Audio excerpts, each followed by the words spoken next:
Well, first of all, I was quite surprised when I came here to Brazil, since, you know, we in Germany think of Brazil as being a tropical country. And it was so surprising seeing this area in the south of Brazil, which is totally different to a tropical country. It's so green and luscious.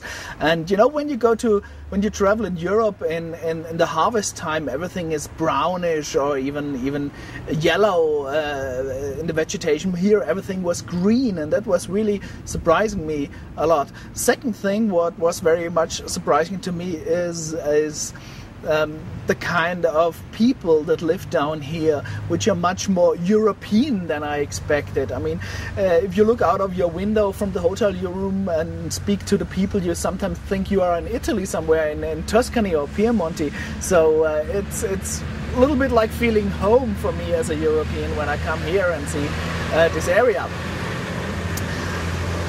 When it comes to wines, I mean, I expected that there's a lot of Merlot, Cabernet and Chardonnay around here, the international grape varieties. And some of them are quite good, some of them are very good. But most of all, I was surprised and very happy with the other additional grape varieties that are found here. Grapes like Angelotta, which I never heard before, and which really can produce a delicious and great wine. And I think that is even more interesting to me, seeing those non-international varieties, those specialities that are produced here in Rio Grande do Sul. And especially when I look on the international market, I think the international wine market is not waiting for yet the next international styled Merlot or Cabernet from Brazil.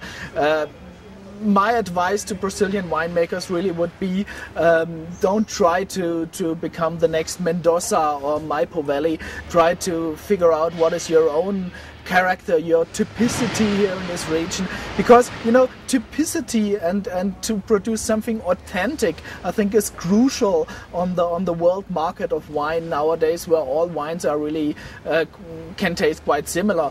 It's very important that Brazil finds its own niche in this market, and I see there is a chance for that with these additional grape varieties you have down here. Another thing that I found that was very interesting, and I'm really very happy about it, is the quality of the sparkling wines. Especially not only the ones made in the champagne method, but as well those made in the Charmant method. Because, you know, when you come to Europe, all the sparkling wines made in the Charmant method are rather of poor quality. You really use the poorest grapes for making sparkling wines in the Charmant method. Here in Brazil, you really get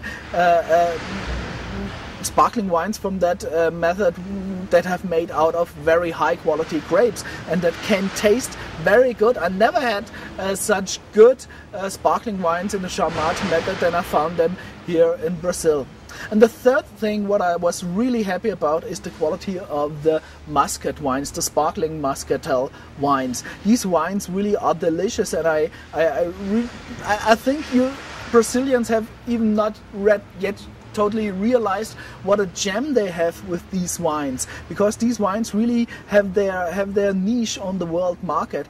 And I think they should not be only served as dessert wines, but, you know, as party drinks as well, as a drink in the afternoon for meeting friends and having fun. I mean, these wines really reflect the Brazilian lifestyle as we see it very much, and I see really a big chance for those wines on the European and especially on the German market.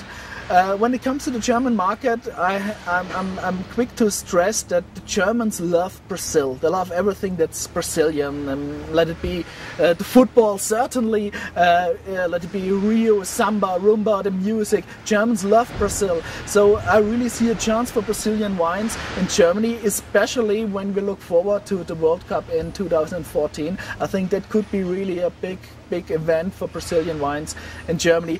But please don't do the mistake and try to be another Mendoza or another Maipo Valley. Try to be authentic. Try to show us what is really Brazilian in your wines. And the last thing I want to say is I think I have realized that the market situation is quite different in Brazil than in the rest of the world. So what is right and correct for the markets in Sao Paulo or Rio de Janeiro must not be, or don't have to be, right and correct on the European market as well, because the European market's much more mature certainly than those here in Brazil. So go ahead and produce those wines that make sense in Sao Paulo and Rio de Janeiro, but don't forget to produce unique wines that really fits to the European palate.